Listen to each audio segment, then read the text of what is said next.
I mean, it's not been a great 2016 on a product point of view from Samsung. And then on the conglomerate side, a political scandal now. Keep us up to date with what we're expecting today.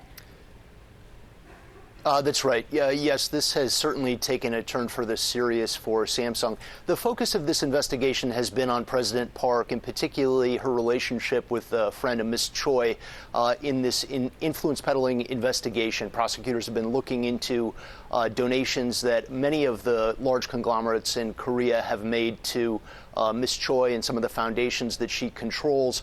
And Samsung has denied any wrongdoing. They've said that it's common for the government to come to the big companies and ask for contributions when there's a charity drive or some kind of sports event. But as the specifics of these contributions have been made public, prosecutors have narrowed their focus in on Samsung. In particular, Samsung was involved in giving a billion won horse, a horse worth almost $1 million, to the daughter of Ms. Choi and millions of others dollars in horse riding lessons. And as prosecutors have focused in on this, it's become more serious, and now they've called in J.Y. Lee.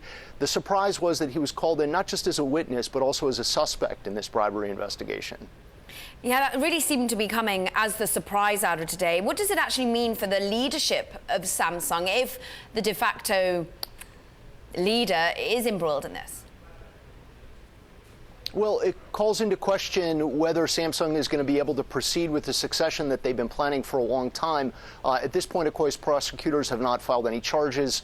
They're still investigating. They're going to talk with Mr. Lee today and get some answers to his questions. But what they're going to focus in on is a merger that has allowed him to gain more control over the conglomerate.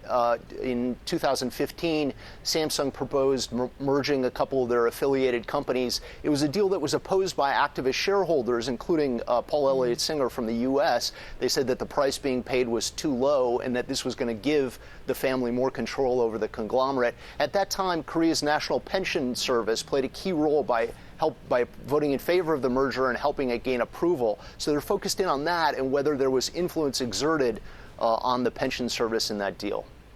And you mentioned, of course, Mr. Lee caught up in all of this regarding horses and horse riding lessons, but what about other executives? He's not the only man being investigated.